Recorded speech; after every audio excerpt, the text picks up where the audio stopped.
हाय, मेरा नाम है दीपक और मैं एचआर प्रोफेशन में 10 साल से काम कर रहा हूं और मुझे लेबर लॉज में इंटरेस्ट है। इसीलिए मैं हर दिन एक वीडियो लेबर लॉज के बारे में अपलोड करता हूं ताकि आपको कुछ वैल्यू मिल सके, कुछ नॉलेज मिल सके। तो आज की इस वीडियो में हम बात करेंगे what is the difference between compensatory of and over time.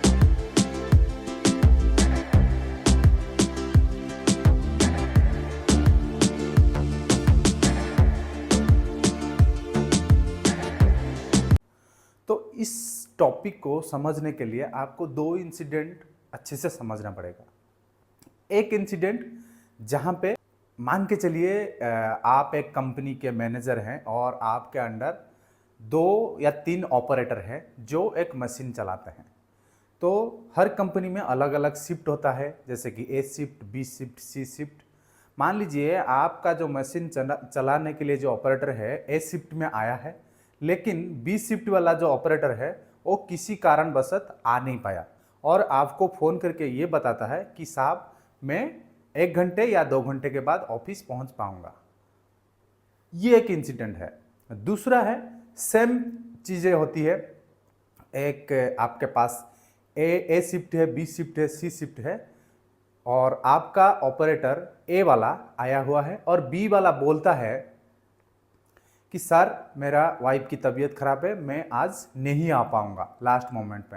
लेकिन आप मशीन बंद नहीं कर सकते। उस समय आप क्या डिसीजन लेंगे? तो उस समय दो चीज़ें होगा।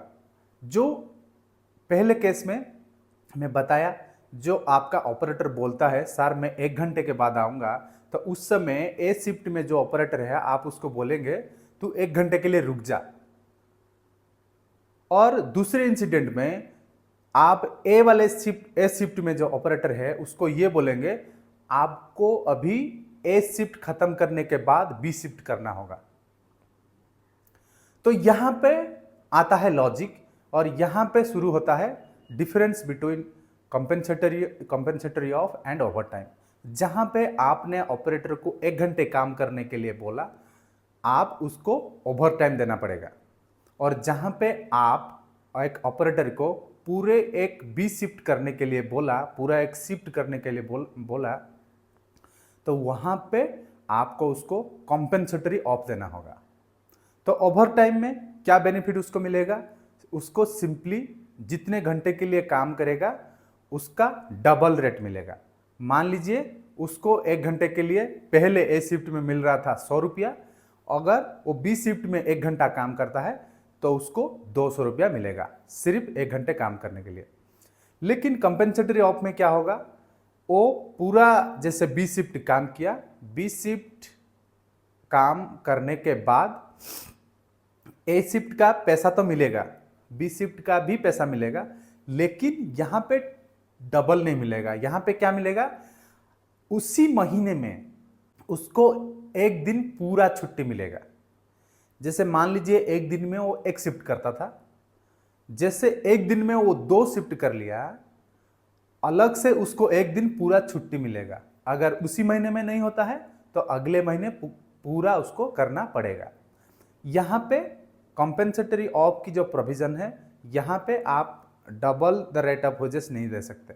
जैसे कि वो एक दिन में 2 शिफ्ट का काम कर लिया, दैट मीन्स वो 2 दिन का काम कर लिया, इसीलिए उसको एक दिन छुट्टी लेना पड़ेगा, छुट्टी आपको अप्रूव करनी होगी।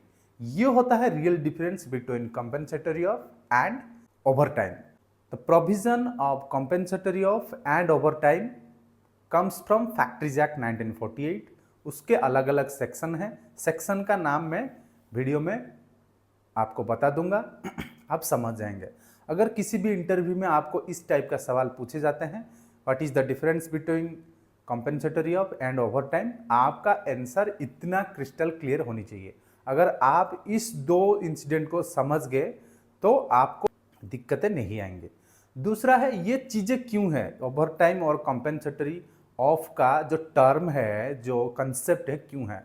क्योंकि कुछ कुछ कंपनी ऐसे होती हैं जिस पे मशीन जो है वो आप बंद नहीं कर सकते। मान लीजिए किसी केमिकल कंपनी या किसी रेलवे का वागन, ये सारे चीज़ें आप बंद नहीं कर सकते। अगर बंद करेंगे लॉस होगा, कंपनी को तो लॉस ही होगा।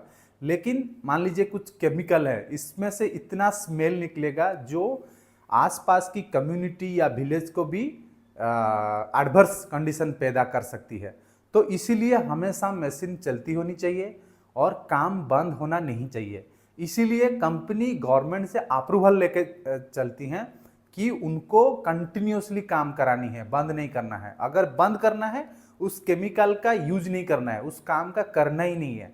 तो इसीलिए कंपेंसेटरी ऑफ और ओवर टाइम करना बहुत ज़रूरी हो जाती है।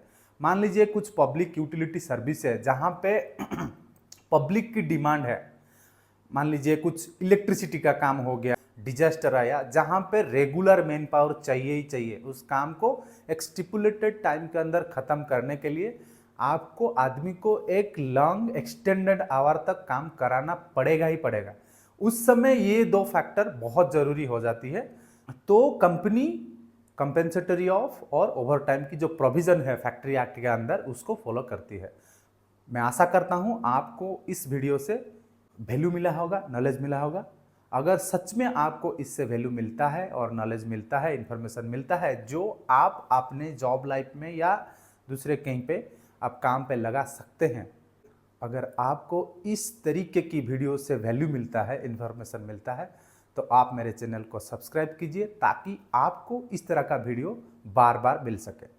थैंक यू, नमस्कार।